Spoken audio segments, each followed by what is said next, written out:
السلام عليكم ورحمة الله تعالى وبركاته إخواني المغاربة.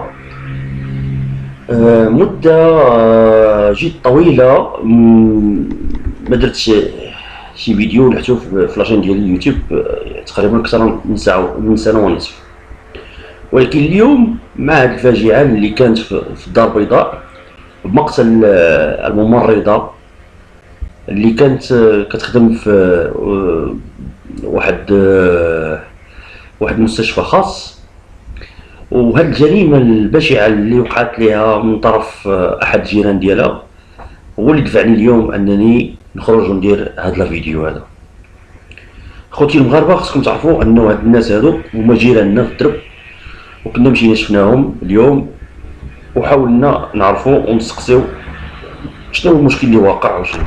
اليوم أنا ما جيتش نجي ندير هاد الفيديو باش نعطيكم معلومات كلكم سمعتوا على لسان الام ديالها والاب ديالها والخوت ديالها، كلكم سمعتوا ردود الفعل ديال هاد الناس هادو في هاد المساله، وشنا هو اللي خلى هاد السيد يقتل هاد الممرضه وهاد المشاكل كلها. ولكن اليوم انا اليوم جيت في هاد الفيديو باش نديروا الاصبع ديالنا على واحد الحاله الاجتماعيه اللي بدات كتفاقم بزاف في السنين الاخيره في المجتمع ديالنا. ولا رجعتوا لبعض الفيديوهات ديالي اللي في لاشين كنت طرقت لهذا الموضوع وطرقت ليه بعجاله، ولكن اليوم غنهضروا عليه بالتفصيل وغنشوفوا علاش في المجتمع ديالنا وبالاخص في المجتمع ديال المدن كثر فيها هادشي ديال الاجرام، وكثر فيها هادشي ديال القتيله، وكثر فيها هادشي ديال الكريساج. وهادشي المشكل هو المشكل اللي خصنا نعرفوا انه هو تفاقم مع تزايد استعمال هاد الوسائل ديال التواصل، ولينا حنايا ساهل عندنا اننا نشدو البورطابل ونبقاو نتفرجوا غير في الجرائم، ونتفرجوا غير في المشاكل، ونتفرجوا غير في هذا قتل هذا اغتصب هذا، وهذا دار جريمه لوالديه. حنا كمجتمع مغربي ومجتمع مسلم الا جينا نهضروا على هاد الافات الاجتماعيه اللي ولات فينا، راه ما خصوش تكون فينا زنا المحارم مثلا، ما خصوش تكون فينا اغتصاب ديال الاطفال، ما خصوش تكون فينا في المجتمع ديالنا هاد المشكل اللي ولا الجار كيخاف من جارو، والاخ كيخاف على ولادو من الاخ ديالو. هاد المشاكل اللي ولات وهاد الظواهر اللي ولات ولينا نستعملوا فيها شي حوايج اللي ما دخيله على التربيه ديالنا والاخلاق ديالنا وهاد المبادئ ديال المجتمع ديالنا. اليوم هاد الفيديو هذا ما بغيناش غير نهضروا على هاد المشاكل الاجتماعيه اللي كاينه، ولكن لابد اننا خصنا نطرقوا لبعض الحلول اللي خصنا نستعملوها باش نتفاداو هاد المشاكل هادي. راه ما يمكنش نبقاو غاديين بحال هكا، راه ما يمكنش نبقاو كل مره كل 15 يوم كل سيمانه كنعسوا نفيقوا على فضيحه مدويه في المجتمع ديالنا.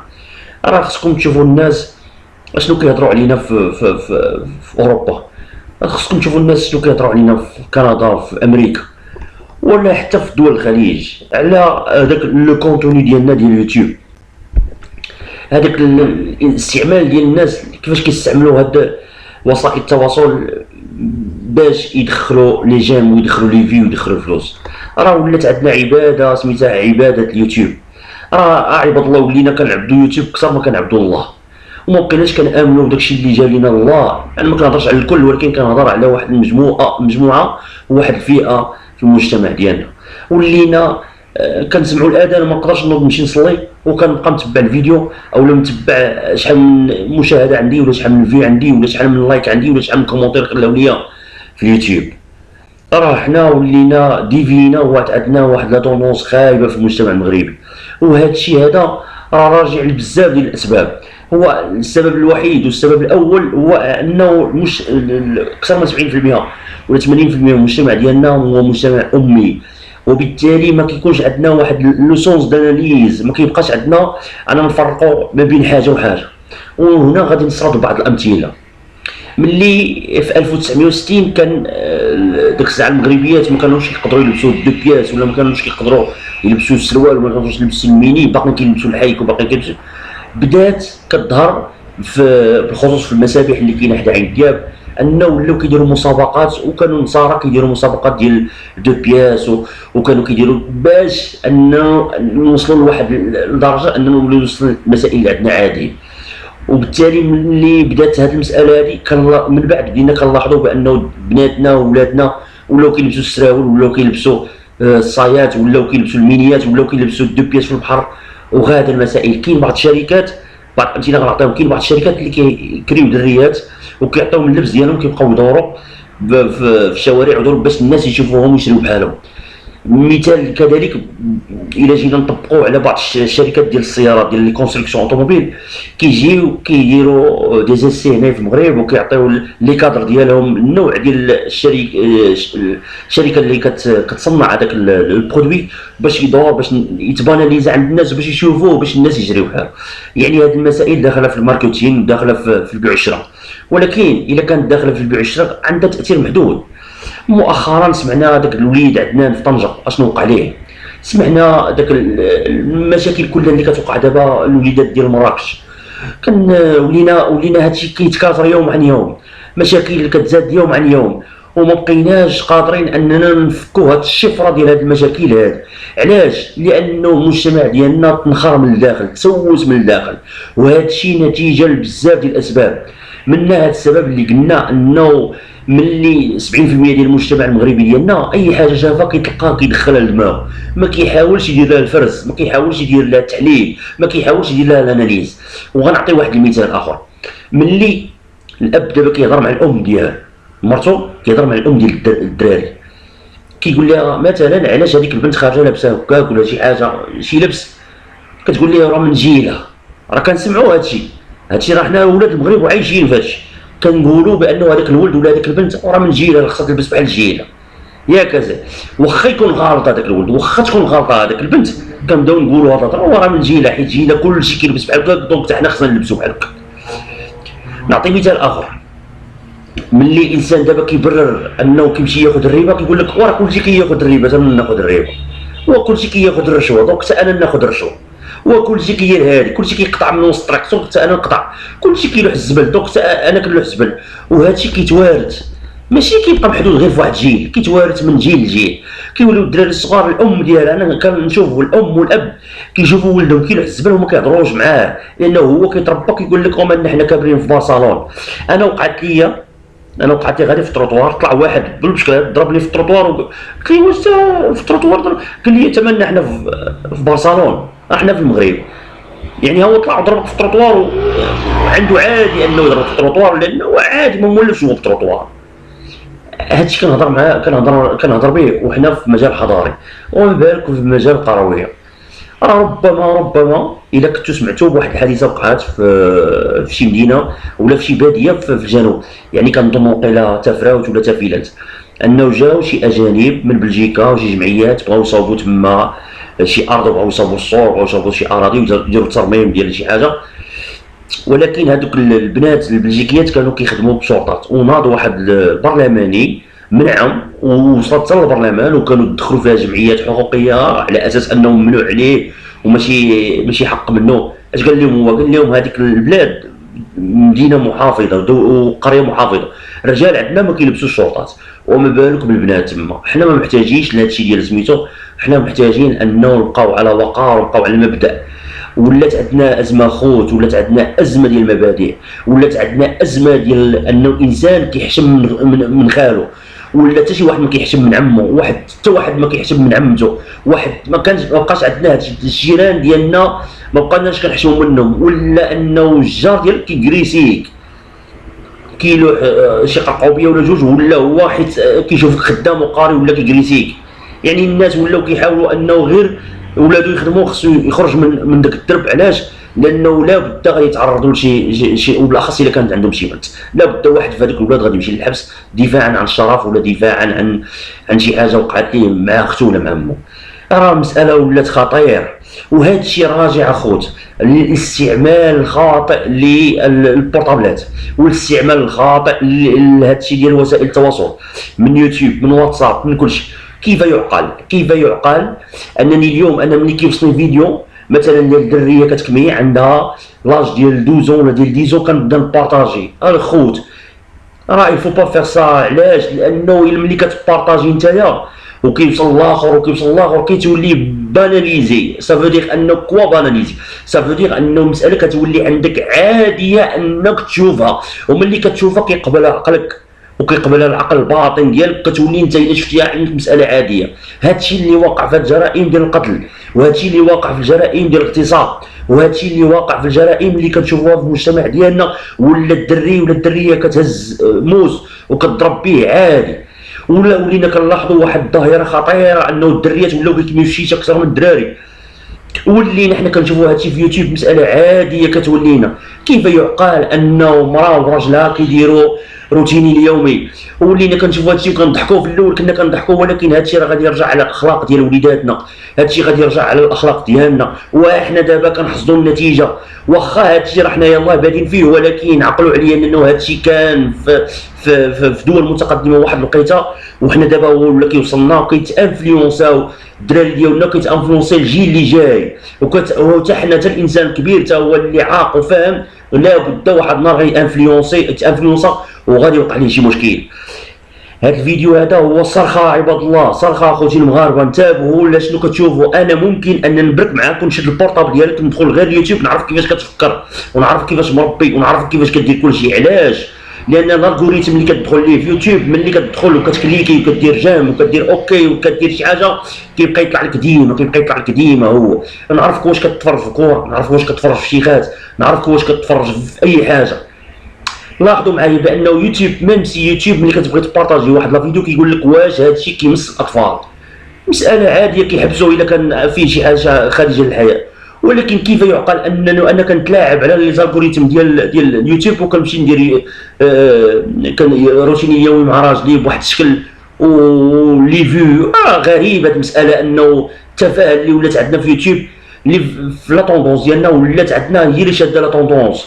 كيف يعقل انني ندير مقلب لامي وبا باش يضحكوا عليا 30 مليون مغربي، او لا زيدوا عليهم الناس ديال الجزائر الناس ديال تونس باش يضحكوا لي على امي وبا؟ كيف يعقل ان في الاخر كنبدا نجني التبعات ديال هادشي؟ كيفاش ولدي باقي صغير ما كيعرفش مسكين كيبان في الانترنت، ملي غيكبر يوصل لواحد 10 سنين ولا 21 عام بداو يضحكوا عليه وهو صغير. ما كتفكروش نتوما في هادشي، ما كتفكروش في العواقب وفي التبعات ديال هادشي، ما كتفكروش فيه. لانه دابا كتشوفوا نتوما خصكم هاد الفلوس، خصكم هاد لي فيو، خصكم غير لي كومونتير، دخل لي فيو دخل لي كومون، لانه ما عندك والو في دماغك اللي غادي دير اون فالور اجوتي في هاد اليوتيوب. شوفوا لي فالور اجوتي اللي كاين في فرنسا في يوتيوب، شوفوا لي فالور اجوتي اللي كاين في امريكان، شوفوا لا طوندونس ديالهم فين كاينه، اشنو كيديروا. الناس كيتعلموا في يوتيوب وكياخذوا دي دبلوم، كياخذوا دي فورماسيون اللي كيتعلموا منها المستقبل. كاين الماركتينغ ديجيتال، الناس تهضر معاه الماركتينغ ديجيتال ما كيعرفش. علاش حنا كنبقاو نشدوا؟ مثلا كندخل نشوف دي يوتيوبر كيشدوا شي دي سيتياسيون اجتماعيه سوسيال وكيبداو يكريتيكيو فيهم. نو خويا ما تكريتيكيش في داكشي، عطينا الحل، قول بان سميتو عطينا الحل. لانه علاش؟ ملي نتايا كتبين لينا داكشي وحنا عندك متتبعين بزاف اكثر من مليون ولا مليون ونص ديال المتتبعين كيشوفوا داكشي كيلصق لهم دماغهم. ملي كيتباناليزا داكشي كتبقى تشوفو اليوم غدا اليوم غدا اليوم غدا اليوم غدا، كيولي عندك مساله عاديه. راه عطيت بعض الامثله، وهذوك الامثله راه كاين بزاف والعديد منها في المجتمع ديالنا، العديد منها انه الا ما درناش دي ليميت للمشاكل ديالنا راه غادي نبقاو غاديين في هادشي حتى غتوصل شي كارثه اللي لا يحمد عقباها. انتبهوا اخوتي المغاربه وانتبهوا اخواتي المغاربه لداكشي اللي كتفرجوا فيه. ملي تدخلوا للدار طفيو لي بورطابل، بركوا مع وليداتكم وجمعوا مع والديكم، ما تبقاوش غير مقابلين داكشي في الخروج. انا مشيت لعيد دياب وطالع من عندهم كنلقى دريه يلا حطات الفوطو بركات جبدات البورطابل ديالها. قلت لها اختي دابا علاش جايه للبحر ملي غتشدي البورطابل؟ علاش؟ راه خصك تشوفي هذا المنظر، تمتعي، شمي الهواء النقي، حيدي داكشي من يديك، راه الا حيدتيه غترتاحي. ومن بعد تمشي للدار تكوني طيح. حنا كنخرجوا باركين مع الاصدقاء ديالنا وغادي نلعبوا الكره ولا غادي نمشي بلاصه وحنا بالنا خصنا نرجعوا نتكونيكطا، راه مشكله. ولاو العقول ديالنا مشدودين بداك خيوط ديال العنكبوت. خصكم تعرفوا بانه علاش تسمى الانترنت بالشبكه العنكبوتيه. علاش؟ لان الله سبحانه وتعالى قال لنا في القران ان اوهن البيوت لبيوت العنكبوت. علاش؟ لانه راه كديرها بيديك تمشي، وراه هادشي كله الانترنت وهادشي اللي كتشوفوا فيه وهاد المشاكل كلها اللي كتشوفوا راه دغيا ما فيه حتى شي حاجه. لهذا خوتي الله يخليكم اول حاجه خصكم تعرفوا انه كاينين بعض القنوات اللي كيستغلوكم. كيجي شي واحد يعطيك الميكرو كيقول لي اخويا هضر، راه والله العظيم انا مشيت وشفت لهذه الحاله الانسانيه اللي وقعت اليوم. مشيت شفت لنا وجيراننا، ومشيت شفت كيفاش كيتصرفوا هذوك الناس ديال القنوات الفضائيه بلا ما نذكر لكم اسمهم، راه كتعرفوهم بزاف. ملي كيعطيه الفيديو كيعطيه الميكرو كيقول لي خويا مسكين واشنو وقع، والاخرى مسكينه من الحر ديالها ومن العافيه ديالها باغا على من تشكي كتبقى تخرج داكشي، تبقى تهضر وكيدوروا كيبداو يبريبارو في الفيديو بيسي فوق الموتور وهما موسخين واحد الحاله فيها واحد كيكمي في داك الالكترونيك كيبدا يخرب فيه. ومنهم هذوك وماشي صحفيين باينين موسخين، والله ما صحفيين، كيبدا يكتبوا باركين كيضحكوا والناس مقروحين كيبكيو وهما مع الدوره باركين كيضحكوا ومجمعين، هذا من هذا المنبر وهذا من هذا المنبر وهذا.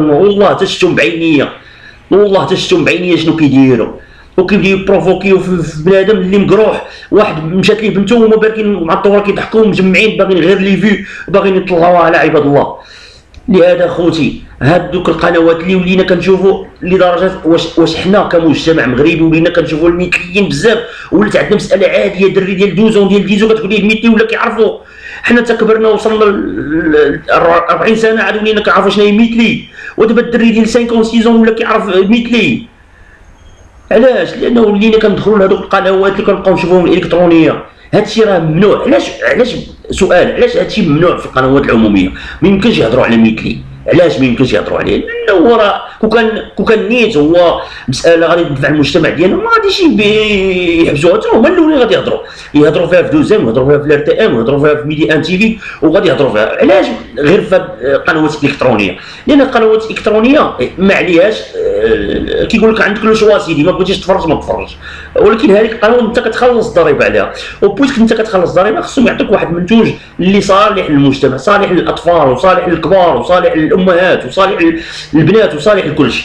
فهموا مزيان شنو كنقول اخوتي المغاربه.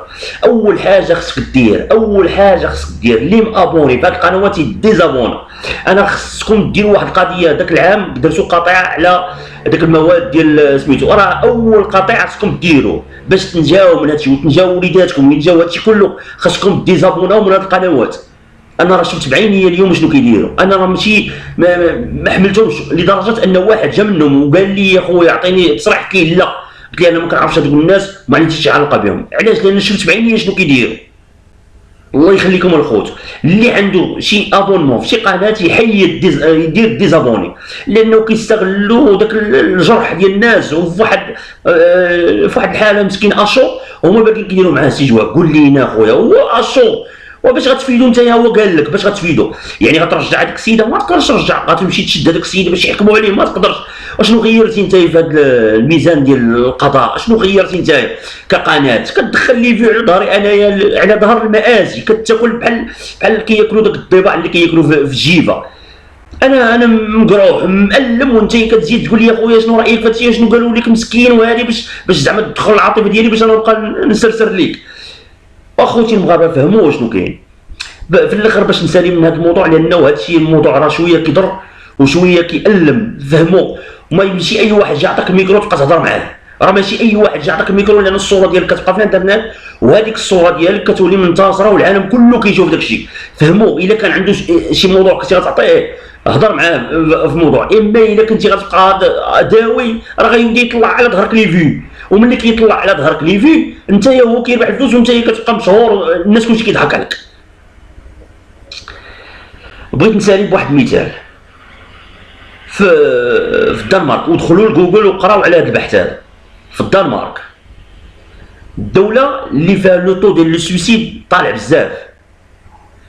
ملي شافوا هاد الناس هادو ملي بداو يبحثوا علاش لو طو ديال لو سويسيد طالع بزاف، علاش لو طو ديال السويد، يعني النسبه ديال الانتحار اللي كيكون بزاف. علاش نسبه الانتحار طالعه بزاف في المجتمع ديالنا؟ بداو كيطرحوا السؤال باش يحلوا هذه المعضله الاجتماعيه.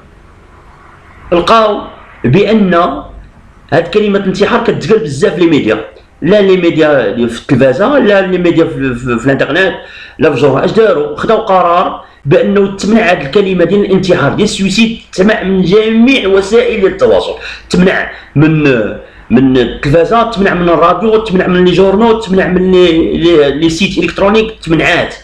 عرفتي شنو هي النتيجه خوت؟ هي انه نقص نسبه السويسيد، نقصات في المجتمع الدنماركي في عام واحد، نقصات ب 40%، نقصات ب 40%، نقصات نسبه ديال الانتحار اللي نقصات في المجتمع الدنماركي.